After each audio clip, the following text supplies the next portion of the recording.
وأصحابه الكرام النبلاء والتابعين لهم بإحسان إلى اليوم الجزاء الأوفى.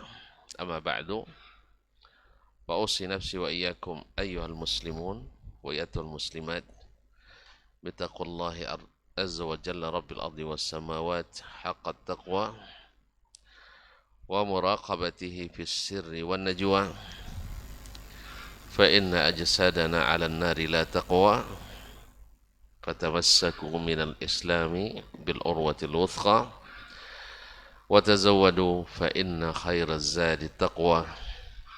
يا أيها الذين آمنوا اتقوا الله حق تقاته ولا تموتن إلا وأنتم مسلمون.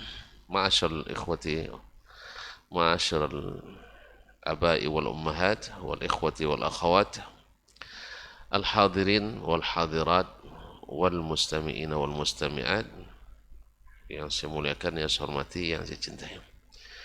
Alhamdulillah, di pagi ini, di hari Sabtu, kita diizinkan Allah SWT bertemu di salah satu dari rumahnya ini, di Masjid Taqwa Indo As-Sakinah wal Mawaddah Pekanbaru. Mudah-mudahan kehadiran kita yang diterima oleh Allah SWT sebagai tanda syukur kita kepadanya. Mudah-mudahan apa yang kita harapkan Allah kabulkan, dan segala nikmat yang Allah berikan Allah kembali tambahkan. Kaum muslimin, kaum muslimat yang dirahmati Allah SWT, selawat dan salam kepada baginda Nabi alaihi salatu wassalam yang telah mengajarkan kepada kita agama ini dengan sempurna. Mudah-mudahan Allah mudahkan kita memahami dan insya Allah mengikuti. Kaum muslimin, kaum muslimat yang dirahmati Allah SWT, kembali kita lanjutkan mengaji dengan Imam Al-Bukhari rahimahullah ta'ala melalui kitabnya Al-Adab Al-Mufrad. Kita sampai pada bab yang ke 188.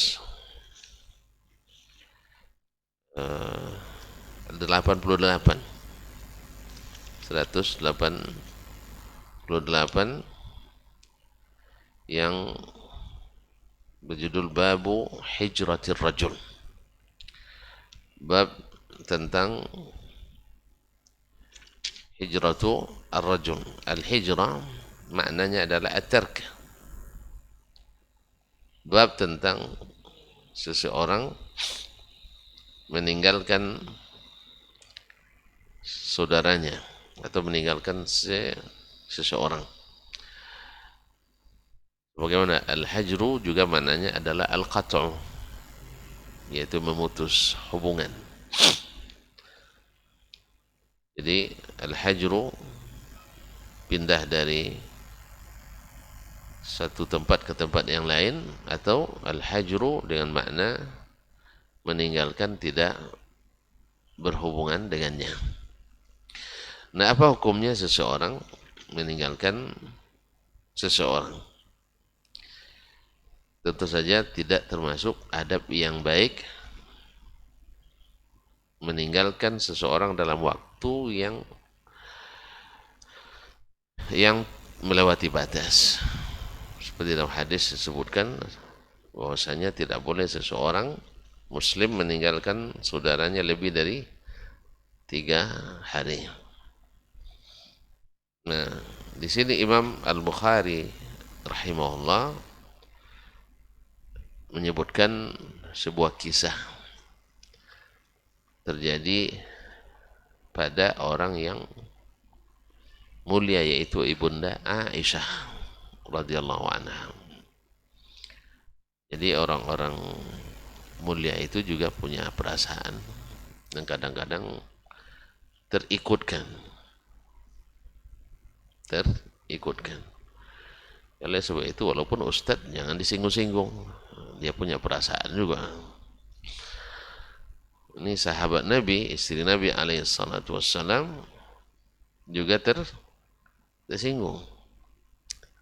Cuman bedanya mereka tersinggung bila diingatkan cepat ingat. Kalau kita bila diingatkan kadang-kadang tambah gawat. Nah, kedua, mereka adalah orang-orang yang sudah diampuni dosanya atau kan sudah dijamin masuk surga. Kalau kita semoga saja masuk surga. Ini juga pelajaran bagi kita. Qala Al-Imam Bukhari rahimahullah dalam bab ini hadis yang 397, Hadatsana Abdullah ibn Saleh, telah menceritakan kepada kami Abdullah ibn Saleh. Abdullah bin Saleh terkenal, Abdullah bin Saleh Al-Hadrami Al-Misri, katibu Al-Laits, katibu Al-Laits, yaitu juru tulis Al-Laits ibn Sa'ad. Bagaimana dalam kitab ini atau dua hadis ini, gurunya di sini adalah Al-Laits ibn Sa'ad. Qala haddatsani Al-Laits, telah menceritakan kepadaku Al-Laits, itu Al-Laits ibn Sa'ad Al-Fahmi Al-Misri. Al-Fahmi Abu Muhammad Al-Misri, beliau ini adalah sejawat Imam Malik ibn Anas, sejawat dengan Imam Malik ibn Anas, wafat 175, Imam Malik 179. Para ulama menyebutkan di antaranya Az-Zahabi wa laysa huwa biduni Malik fil fiqh wal hadis. Dia selevel dengan Imam Malik, tidak kurang ilmunya dari Imam Malik bin Anas dan fikih dan hadis. Cuma Imam Malik, murid-muridnya Masya Allah orang-orang yang kreatif sehingga mazhabnya eksis sampai hari ini.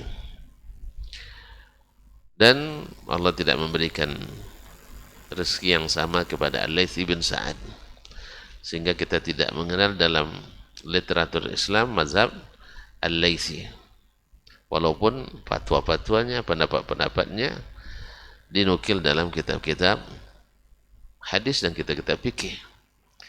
Tapi beda dengan Imam Malik. Makanya Imam Az-Zahabi menyebutkan ahlu Misra dayya'uh, ahli Mesir menyia-nyiakannya. Kalau sempat murid-muridnya dulu membukukan pendapat-pendapatnya, seperti murid-murid Imam Malik, murid Imam Syafi'i, murid Imam Ahmad, maka jadilah mazhab Al-Laitsi. Dzalika fadlullah yu'tihi man yasha. Ya, berapa banyak kita tidak diberikan yang sama, tapi diberikan mungkin kepada orang lain nikmat yang lebih. Maka bersyukurlah apa yang Allah beri. Tapi namanya tetap tersebut dalam kitab-kitab hadis, kitab-kitab fikih, kitab-kitab sejarah, karena memang siapa yang mengukir kebaikan maka akan selalu disebutkan.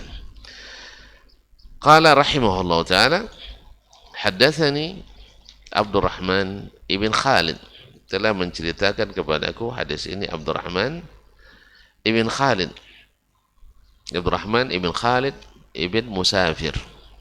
Abdurrahman ibn Khalid ibn Musafir Al-Fahmi Abul Walid Al-Misri. Al-Fahmi Abul Walid Al-Misri juga thiqah, ma'ruf dengan riwayatnya dari Imam Az-Zuhri. An Ibn Syihab, dari Ibnu Syihab, yaitu Abu Bakar Muhammad ibn Muslim ibn Ubaidillah ibn Abdullah ibn Al-Harith ibn Hisham ibn Syihab Az-Zuhri, dari Bani Zuhra. Ma'ruf, orang yang pertama menulis hadis secara besar-besaran atas instruksi dan perintah Amirul Mukminin Umar bin Abdul Aziz. Kalau dulu datuknya Umar bin Khattab memerintahkan Zaid ibn Thabit radhiyallahu anhu mengumpulkan Al-Quran. Nah, cucunya Umar bin Abdul Aziz mengumpulkan hadis-hadis Nabi sallallahu alaihi wasallam. Memang hadza shiblu min zakal asad. Ya, ini anak singa itu, kata orang Arab. Jadi memang subhanallah.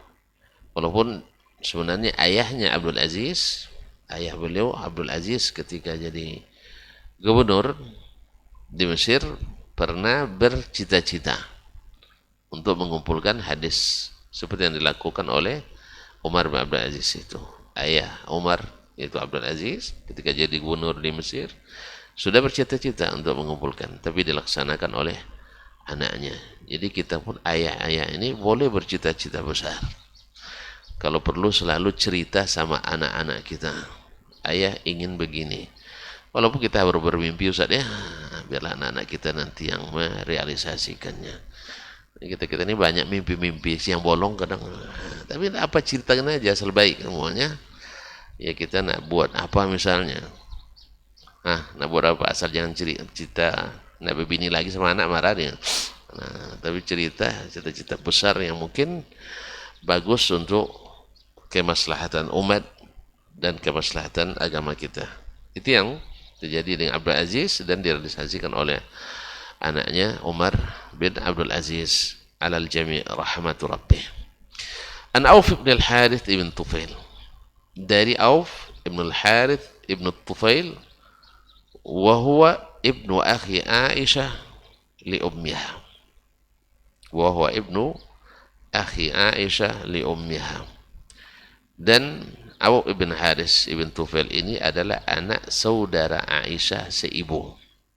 Anak saudari atau saudara laki-laki Aisyah, jadi Ummul Mukminin, tapi dari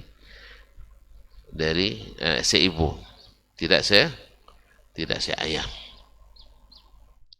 Anna Aisyah radhiyallahu anha, bahwa Aisyah As-Siddiqah bintu Siddiq radhiyallahu anha huddithat, diceritakan kepadanya.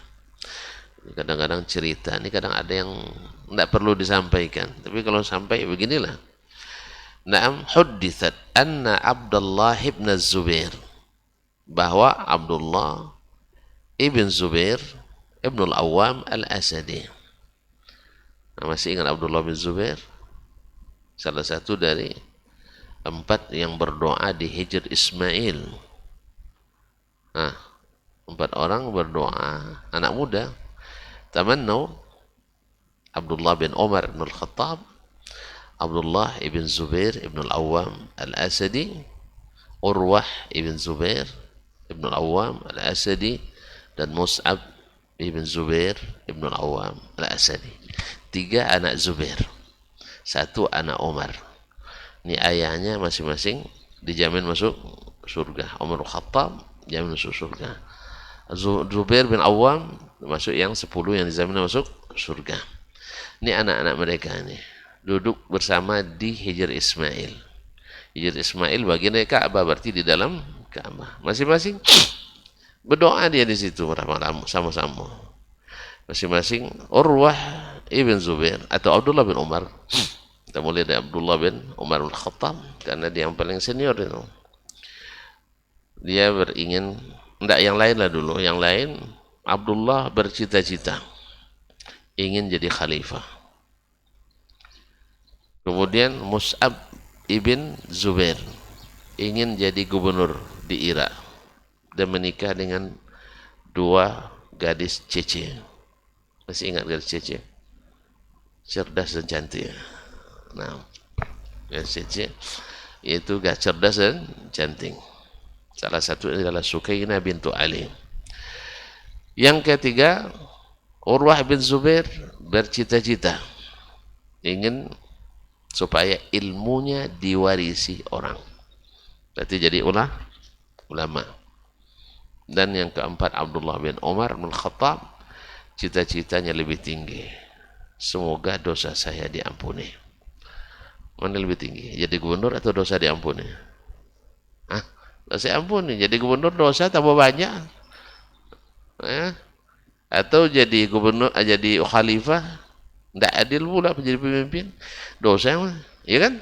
Nah, ya orang yang paling tinggi di dunia tapi tidak mengambil dengan haknya paling hina di akhirat. Tapi kalau dia adil tentu tetap tinggi. Nah Abdullah bin Umar cita-cita ingin diampuni dosanya. Ini 2 apa namanya, Abdullah bin Zubair ingin jadi khalifah, Mus'ab ingin jadi gubernur, Urwah jadi ulama. Ini diampuni dosanya. Cita-cita yang tiga yang bersifat duniawi semuanya alhamdulillah tercapai. Abdullah bin Zubair jadi khalifah walaupun sebentar, dan akibat yang dia tanggung sangat besar, yaitu ia mati dibunuh oleh Hajjaj bin Yusuf Ats-Tsaqafi. Nah, seorang penguasa zalim. Dan Urwah menjadi salah satu dari 7 fuqaha Madinah di masa tabi'in. 7 fuqaha Madinah di masa tabi'in. Terkenal dengan sebutan 7 fuqaha Madinah. Kalau kita ini siapa yang terkenal? Naga 9 ya. Allah musta'an. 9 naga. Allah musta'an ya. Tidak ada rangkaian ulama misalnya. Kalau dulu di masa-masa perjuangan dulu ada namanya harimau yang salapan misalnya. Maksud Tuanku Tambusai, Imam Bonjol, ya. Ini kan sangat ditakuti oleh penjajah dulu. Nah, ya memang semakin ulama semakin ditakuti oleh orang kafir. Semakin berilmu kita, semakin ditakuti oleh syaitan. Baik syaitan manusia maupun syaitan kalangan jin. Nah, kaum muslimin dan muslimat dirahmati Allah SWT. Bahwa Abdullah bin Zubair, Aisyah diceritakan kepadanya bahwa Abdullah bin Zubair qala fi bai'in aw ata'in atathu Aisyah. Nah, bahwa dia Abdullah bin Zubair berkata tentang jual beli atau pemberian yang diberikan oleh Aisyah. Artinya Aisyah ini radhiyallahu anha, ya istri Nabi. Dia belajar dari Nabi SAW bagaimana sifatnya yang sangat pemurah. Kan Nabi SAW di antara hadis yang diriwayatkan dari Sayyidina Muhammad SAW, Nabi setelah menyembelih kambing lalu pergi sholat, lalu nanya ke Aisyah, bagaimana kambing-kambing tadi? Semuanya sudah habis ya Rasulullah, kecuali al-katif, kecuali apa nih, yang tangan al-katif, nah, daging apa nih, bahu ya, daging bahunya, semuanya sudah habis kecuali ini. Apa kata Nabi SAW? Justru yang habis yang ini, semuanya kekal. Apa yang kekal? Yang diberikan itu yang kekal. Yang ini yang habis. Karena harta anak Adam itu, ya, habis dia pakai, pakaian jadi lusuh, makanan jadi ampas. Yang tinggal adalah yang dia sedekahkan. Jadi sedekahkan itu yang tinggal. Ini yang dia pelajari dari suaminya, dari Rasulnya Sallallahu Alaihi Wasallam. Nah, setelah Nabi wafat pun keluarga Nabi kan berhak dapat hadiah. Dapat hadiah, tidak boleh menerima sedekah. Nah, di saat itu kan futuhat sudah banyak, boleh dikatakan harta melimpah, harta negara. Dan yang itu tuh masih diberikan kepada para istri Nabi alaihissalatu wassalam. Nah, karena Allah berikan harta banyak, maka dia semakin bersedekah banyak. Kadang dijual-jual murah, ya kan, dijual-jual murah untuk menolong orang-orang yang membutuhkan. Nah, Abdullah bin Zubair waktu itu jadi khalifah. Dia apa katanya? Punya hak. Wallahi la tantahiyanna Aisyah aw la ahjuranna 'alaiha. Demi Allah katanya, Aisyah mesti berhenti melakukan seperti itu. Artinya jangan terlalu pemurah. Boleh, tapi jangan terlalu. Apa sebab? Kan dia ngatur harta negara ini. Nanti habis tentu dibantu lagi, diberikan hadiah lagi. Nanti habis diberi lagi. Jadi Abdullah bin Zubair ingin mengambil kebijakan. Sebagaimana dulu Umar misalnya mengambil kebijakan. Mahar tak boleh lebih dari 400 dirham. Karena mahar termahal di zaman Nabi orang Islam.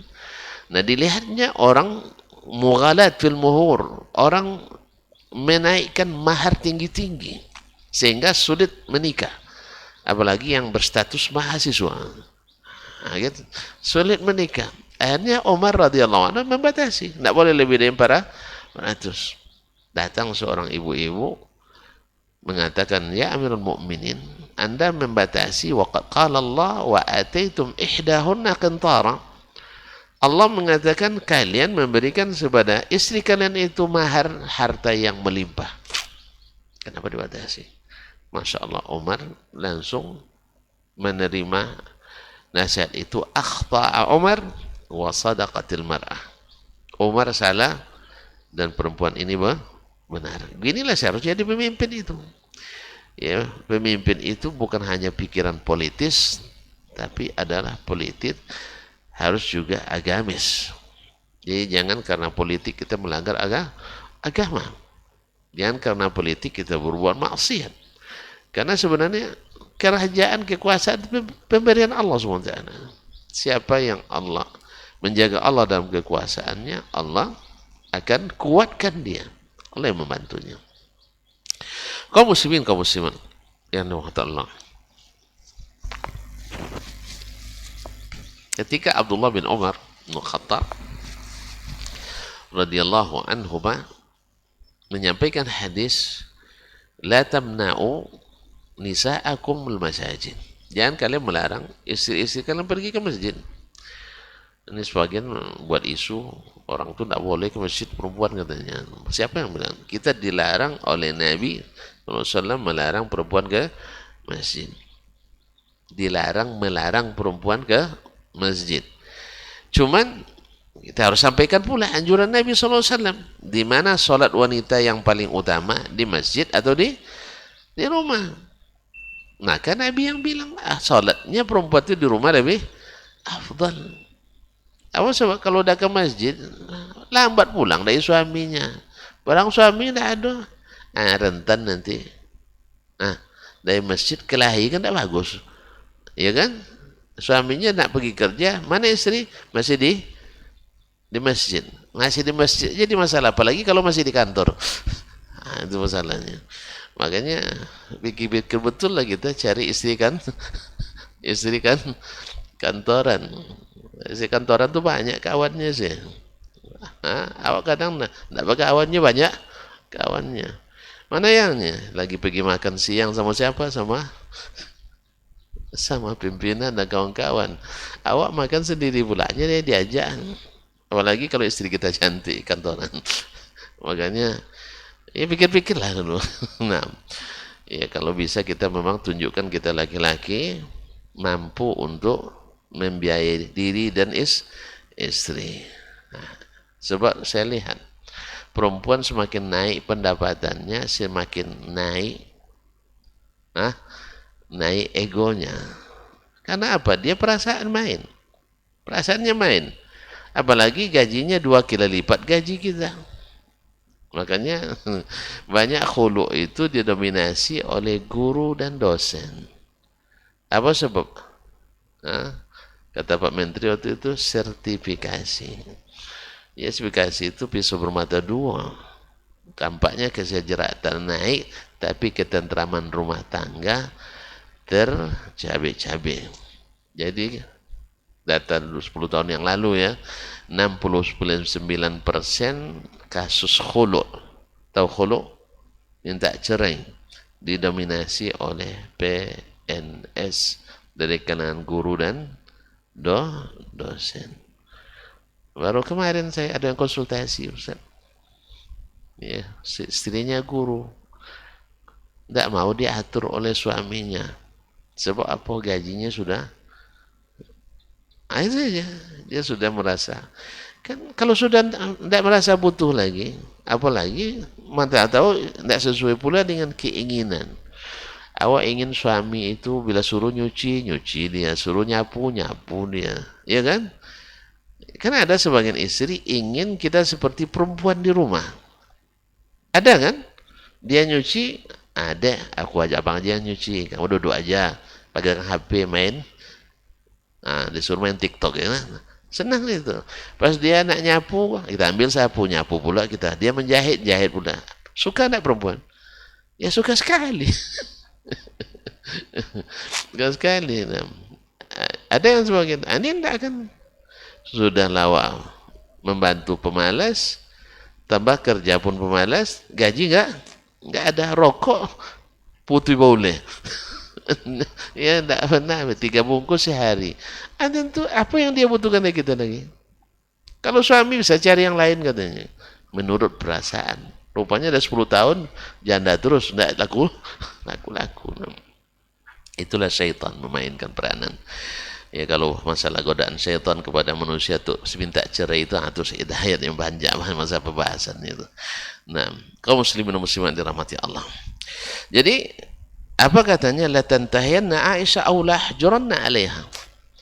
Aisyah berhenti melakukan itu yang terlalu begitu, atau saya akan hajr. Hajr itu artinya seseorang dianggap tidak pandai memanajemen harta.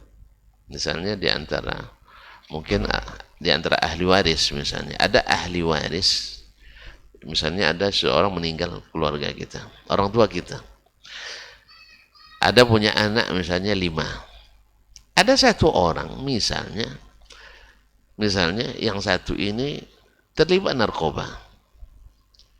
Kalau harta diserahkan kepadanya, sepekan habis tuh. Jelas? Nah yang seperti ini dalam ilmu fikih dikatakan boleh dihajar. Apa makna dihajar? Dia tetap diberi hak tetapi tidak diserahkan atau dipegang oleh yang disepakati dalam keluarga yang mengatur pengeluarannya. Tidak bisa diserahkan semua. Apa sebab? Sebab dia tidak pandai menggunakan harta. Dikhawatirkan bila diserahkan kepadanya, uang ini menyusahkan dia nanti, bikin sesuatu yang beli obat terlarang, dan mungkin saja pesta miras dan sebagainya. Kalau ada di antara saudara kita yang seperti ini, itu boleh dihajar. Atau yang tadi lah, atau di antara anak kita misalnya, yang satu dikasih 3 juta sebulan, nabung dia 0,5 juta misalnya. Yang satu dikasih 6 juta, nambah utang 12 juta. Ada enggak? Ada. Saya dulu waktu di pondok, masih di Nahdo dulu. Awak kan pulang setiap hari Selasa sore, pergi Rabu sore itu sudah bawa beras, bawa sayur, bawa maco, kan ikan masin. Pokoknya bahan-bahan masak. Agar paling dikasih oleh orang tua 500 rupiah waktu itu. Antum tidak pernah nengok tahun 80-an tuh. Itu masih di dalam tulang sulbi kan. Belum tahu, belum merasakan indahnya hari itu. 500, lewat di depan rumah abang, adik kasih pula 500. Itulah 1.000 rupiah tambahan dana jajan kita. Tahu enggak, gorengan waktu itu masih 5 perak satu. Ya, 5 perak. Jadi kaum muslimin muslimat, kita bawa uang 1.000, kadang nggak temu sama apa, kadang 500 rupiah dari mak. Cukup sepekan. Saya punya teman Ustaz, kalau pergi itu awak bawa apa namanya itu beras tadi 10 cantiang, 10 cantiang, nggak tahu ya, 10 tekong tahu? Nah, bukan Pak nggak tahu nampaknya 10 kaleng susu tuh, atau disebutlah 2,5 kilo. 2,5 kilo. Kalau dia bawa bukan 2,5 kilo, bawa 4 kilo. Habis itu kita kadang bawa kokek maco atau goreng kacau, nggak tahu juga ya, kokek tahu bahasanya, rendang maco, rendang basah. Maco tahu? Ikan bilis, ikan teri. Jadi rendang basah ikan teri, atau goreng kacau. Tahu goreng kacau? Tak tahu juga ya. Tonton macam tidak sezaman aja kita nampaknya. Goreng kacau itu istilah di pondok itu. Apa goreng kacau?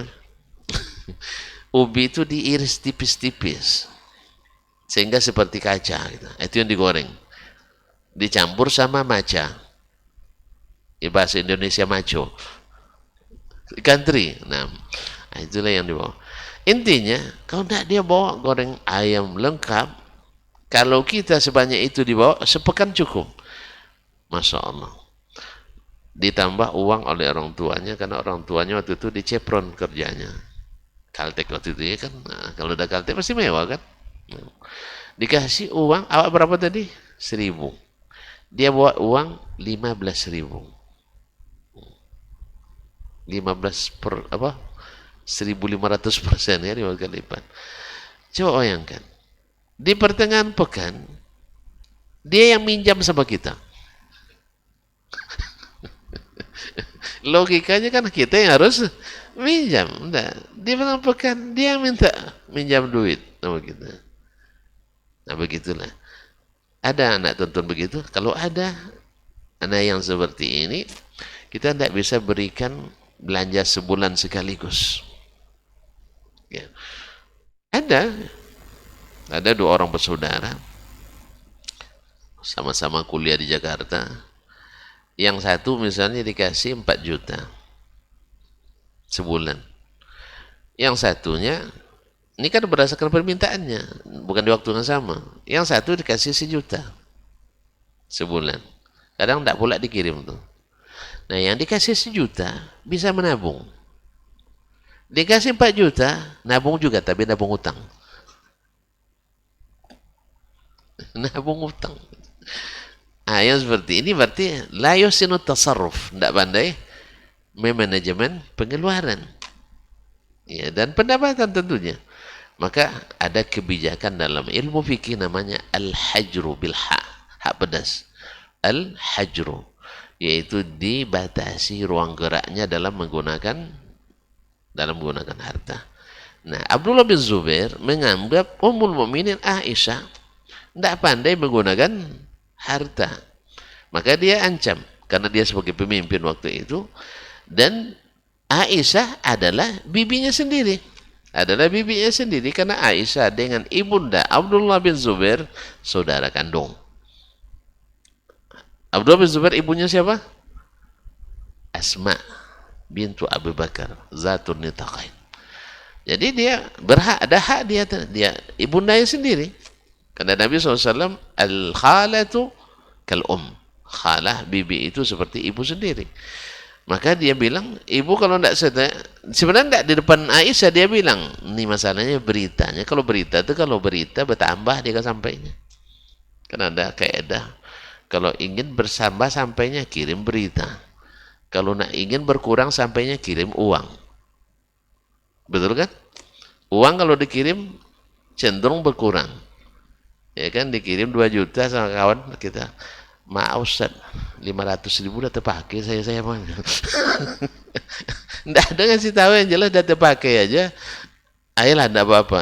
Kapan dibayar? 2 pekan. Alhamdulillah 2 tahun enggak ada cerita.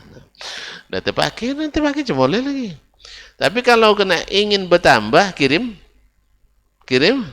berita. Nah, kalau dikirim berita macam-macam mesti bertambah kadang. Sehingga kadang cara penyampaian kadang-kadang itu yang membuat tersinggung. Ini mungkin yang membuat Ummul Mukminin Aisyah tersinggung. Ya, tersinggung. Apalagi yang namanya perempuan. Perempuan tentu lebih mengedepankan perasaan, masa saya sebagai Ummul Mukminin, istri Nabi sallallahu alaihi wasallam, kemudian bibinya sendiri kok berani begitu. Maka Aisyah radhiyallahu anha mengatakan, faqalat huwa qala hadza, apakah benar dia yang mengatakan ini? Dia klarifikasi juga sebenarnya, tapi tidak langsung ke Abdullah bin Zubair. Itu masalahnya, hanya nanya sama orang-orang itu. Apa sebab? Aisyah kan di Madinah, Abdullah bin Zubair di Makkah. Jadi jaraknya kan jauh tuh, terpaksa beliau menanyakan ke orang yang menyampaikan berita. Ahwa qala hadza, dia benar mengatakan itu.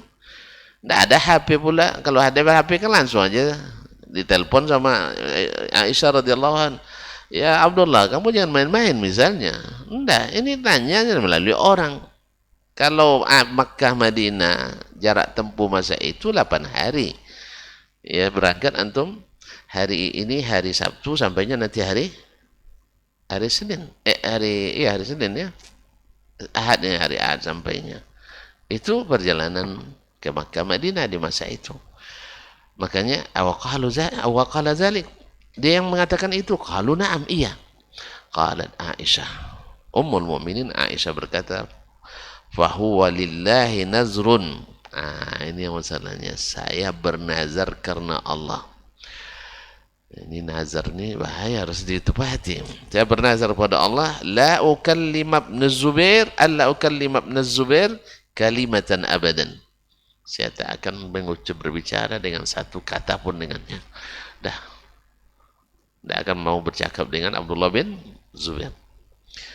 Pastashfa' ibn Zubair tentu walaupun dia khalifah, walaupun dia orang besar, kalau bibinya, apalagi istri Nabi SAW, dan juga seorang ulama besar di kalangan sahabat, lalu dia tidak mau berbicara dengannya, rugi besar dia. Kemudian mutus silaturahim. Nah, dia jadi penyebabnya. Pastashfa' ibn Zubair bil muhajirin, lalu Ibnu Zubair minta syafaat kepada kaum muhajirin. Kenapa kaum muhajirin?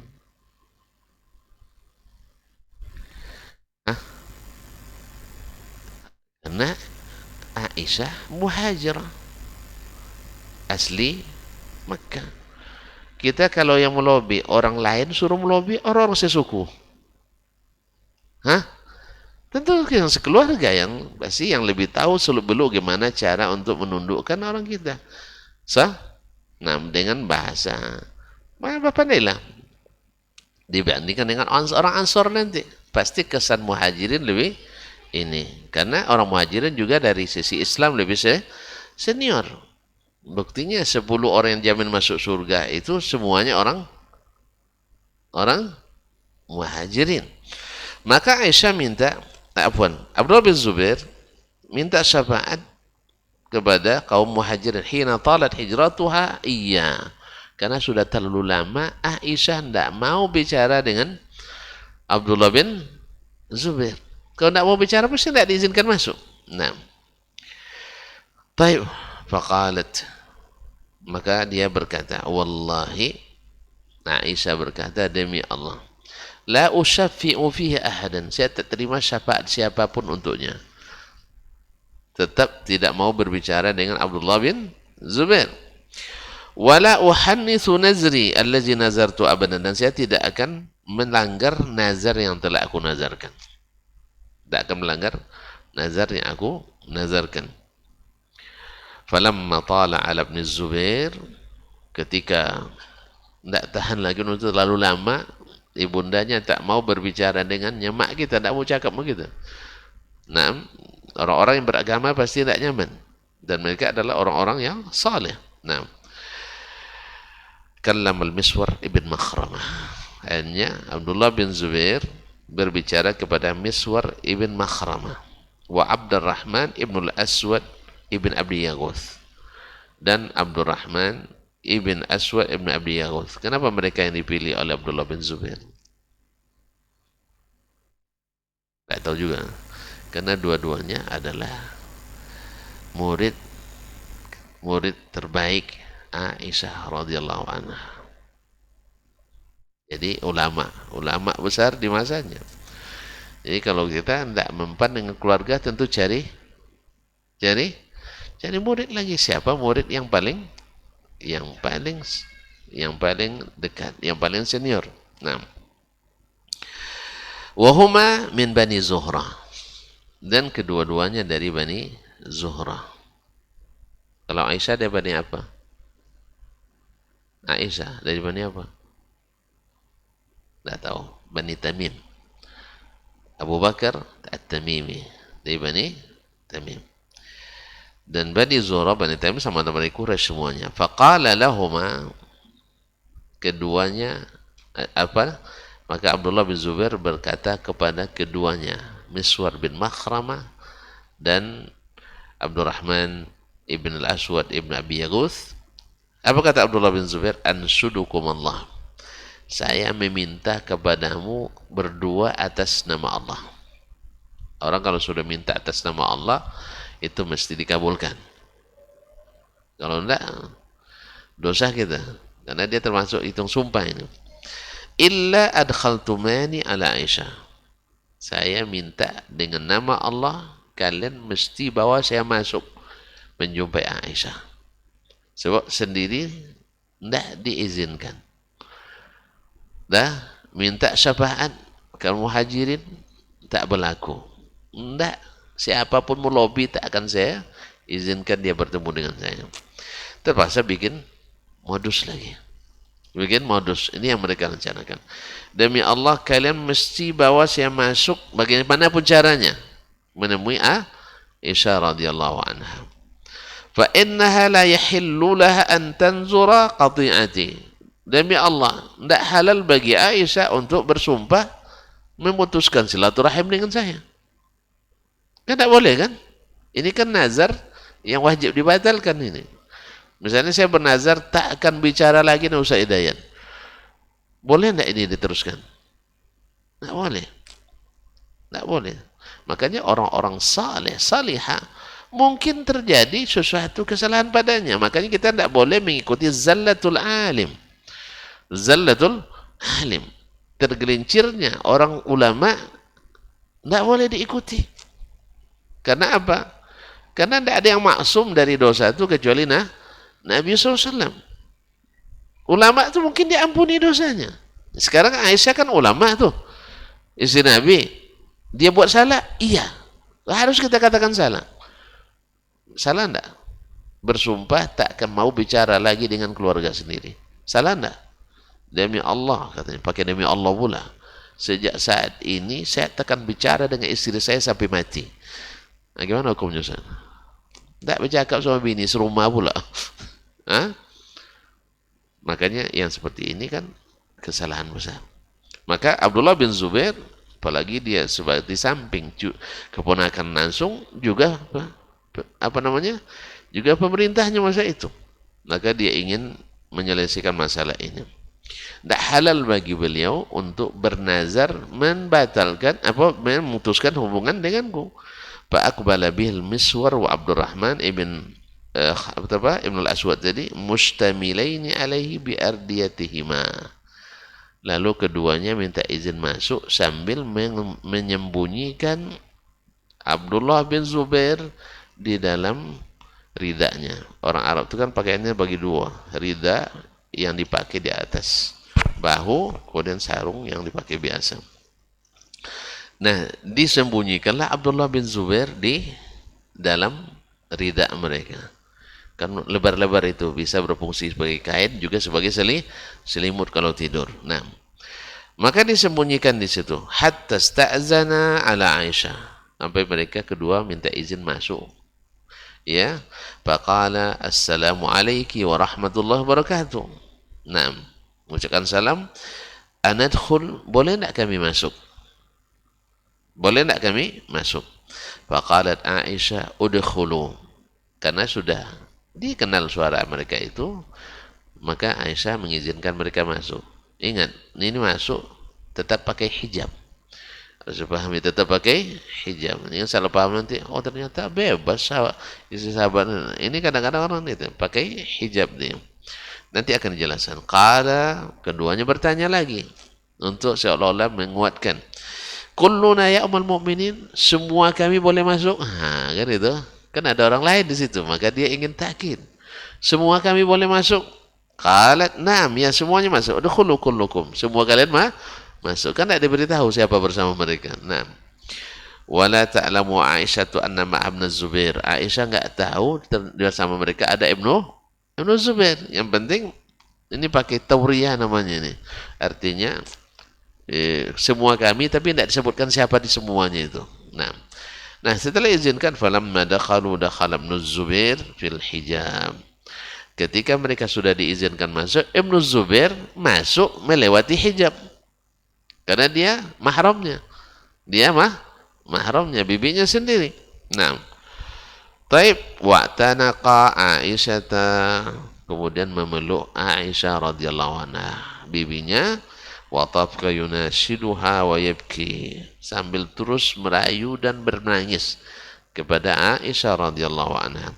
Wa tabqa al-Miswar wa Abdurrahman yunashidani Aisyah illa kallamathu wa qabilat minhu, dan di samping itu Miswar ibn Makhramah dan Abdurrahman ibn Aswad ibn Abi Yaquz tadi juga ikut selalu memohon kepada Aisyah untuk menerima kembali Abdullah ibn Zubair keponakannya dan menerima minta maafnya. Wa yuqulani, dan mereka berkata, ingatkan dengan hadis Nabi, qad alimti anna Rasulullah sallallahu alaihi wasallam qad naha amma qad alimti min al-hijrah. Ibunda tahu sendiri kan bahwa Rasulullah SAW melarang untuk memboikot orang. Kan tidak perlu diajarkan lagi. Engkau yang mengajarkan sama kami. Nah.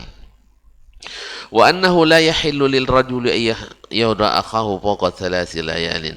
Dalam hadis Nabi disebutkan tidak boleh seseorang meninggalkan saudaranya lebih dari tiga hari 3 malam.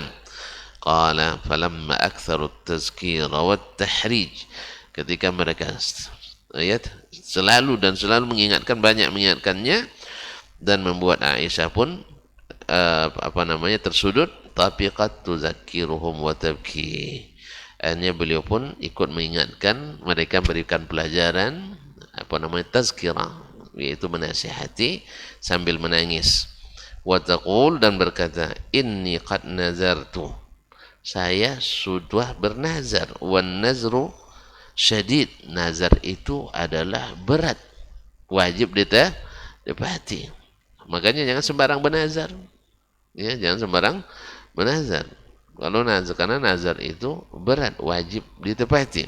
Nah, dan falam yazalu biha hatta kallamat ibn Zubair, tapi mereka tak tinggalkan Aisyah walaupun berat. Ummul mukminin, ini nazar yang tak boleh ditepati, ya, tak boleh ditepati. Ada orang bernazar nak bermaksiat kepada Allah, wajib dia tinggalkan dan bayar. Saya bernazar, pokoknya kalau saya tamat kuliah akan traktir kawan-kawan di koro-koro, misalnya.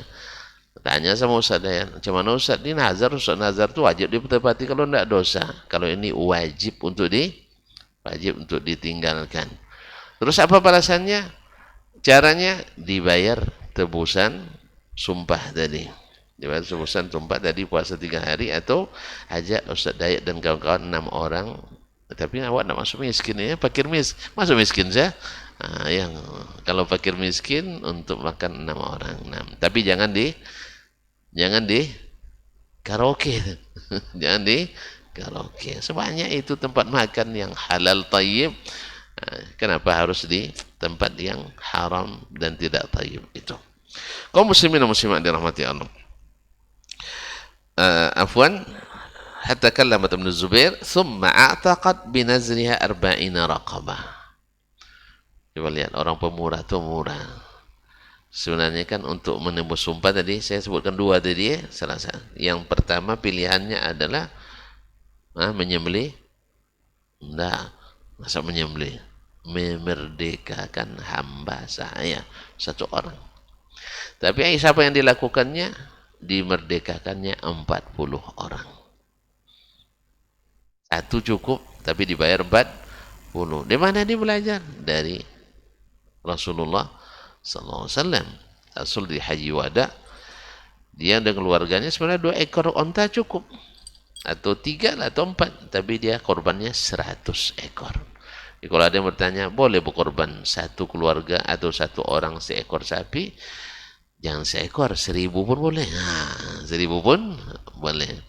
Nah, walaupun 1 cukup untuk ber-7. Tapi kalau seandainya, enggak Ustaz, saya ingin 7 ekor 1 orang, enggak ada masalah. Nah, Aisyah harusnya dia bayar 1 hamba saya, tapi dia bayar 40. Thumma kanat tazkuru ba'da ma a'taqat 40 raqabah fatabki hatta tabulla dumu'uha khimaraha. Kemudian beliau ingat kembali setelah memerdekakan 40 hamba sahaya, ya beliau merasa berdosa juga, ya merasa berdosa telah bernazar yang seperti itu, sehingga beliau menangis sampai basah kuyup itu ke selendang beliau karena menangis menyesali dosa. Beginilah taubatnya orang-orang soleh itu. Jadi taubatnya maksimal. Jadi menangis menyesal. Utang dibayar, kalau 1 juta dibayar 40 juta. Awak utang 1 juta, taubatnya cuman 1 juta sambil ngato-ngato loh, sambil ngomel-ngomel, mas juta aja tiap hari datang ke sini minta. Itu taubat juga namanya. Kalau beliau enggak, orang taubat itu mohon maaf ya, saya memang lupa ini yang 1 juta ini, sekarang saya bayar 40 juta, itu pun masih minta maaf. Ini bayarnya 1 juta, diansur pula 8 kali, ngomel-ngomel pula itu, setiap nganter lah ngomel. Gimana nak menyesal namanya seperti itu? Jadi memang beda. Inilah contoh indah dari adab seorang Aisyah radhiyallahu anha. Walaupun dia keras pada asalnya, karena dia menganggap kalau bernazar itu mesti ditepati. Tapi ketika diingatkan ini nazar yang tak wajib ditepati, karena di zaman Nabi ada orang bernazar untuk melakukan maksiat, maka Nabi melarang orang itu berbuat maksiat. Makanya diganti maksiat, diganti nazar maksiatnya itu dengan tebusan sumpah tadi, yaitu memberikan seorang hamba, atau puasa 3 hari, atau memberi makan 6 orang fakir miskin. Wallahu musta'an wa alaihi tuklan. Begitulah orang-orang soleh itu. Abdullah bin Umar, kalau dia melakukan suatu dosa kecil saja, selalu dia bersedekah, bahkan dalam bentuk yang besar, bukannya dalam bentuk yang kecil, karena dia tahu bahwa sedekah itu memadamkan dosa-dosa, seperti api memadamkan, seperti air memadamkan api. Dalam lain, sedekatus sirri tudfi'u ghadabar rabbi, sedekah yang diberikan secara sembunyi-sembunyi itu memadamkan amarah Allah tabaraka wa taala. Itulah makanya di akhirat nanti seseorang fi dhilli sadaqatihi, ar-rajulu fi dhilli sadaqati yaumil qiyamah, seseorang itu di bawah naungan sedekahnya pada hari kiamat. Dan samping memang intilah sebaik-baik adab, karena adab yang baik itu adalah samhan idza ba'a, wa samhan idza ishtara, wa samhan idza qada, wa samhan idza iqtada. Pemurah ketika menjual. Gimana pemurah ketika menjual? Ia tidak terlalu menekan orang dalam jual beli. Dan kemudian juga pemurah ketika membeli. Ia juga ketika menawar, jangan sampai tak apa pula pun masuk kitanya apa istilahnya? Kalau ibarat penyadap terkayu pula. Ya. Jadi ditawarkan 500.000, mintanya 50.000. Mana aja, iya kan? Akan ada orang nawar, berapa bang? 500.000 bisa 50.000, mana masuk? Terkandas semuanya. Nah, paham saya? Sayur pun ditawar juga, berapa nih? Iya, seikat 3.000. Nah, kalau beli 2, 5.000, boleh 3, 5.000. Sayur ya 3, 5.000 berapa? 4.000 rugi nenek itu. Coba bayangkan, padahal yang dia harapkan sayurnya hanya 10 ikat, jadi diambil 3 terugi 4.000, kalau diambil 6 rugi 8.000, mana untungnya lagi? Allah musta'an. Nah, jadi menawar pun, membeli pun harus juga samhan, dan samhan idza qada, yaitu pemurah ketika membayar. Seperti tadi, jangan menyakiti, tidak bisa kasih lebih, minta maaf lebih baik. Nah, karena orang sudah membantu kita, ini enggak bayar ngomel-ngomel gitu. Bayar ngomel-ngomel segini aja kok diminta-minta terus. Antum bilang segini, kalau mau segini kasih aja cepat, kenapa lambat-lambat? Ternyata bagi antum juga berharga. Buktinya antum ngasih ngomel-ngomel. Allah musta'an. Sama dengan ibu-ibu, sabarlah kamu katanya. Nyuruh orang sabar, dia enggak sabar gitu. Allah musta'an. Baik, terima kasih dan mohon maaf, mudah-mudahan bermanfaat. Wallahu ta'ala alam wa sallallahu ala nabiyyina Muhammad wa sallam wa subhanakallah bihamdik asyhadu an la ilaha illa anta astaghfiruka wa atubu ilaik. Wassalamualaikum warahmatullahi wabarakatuh.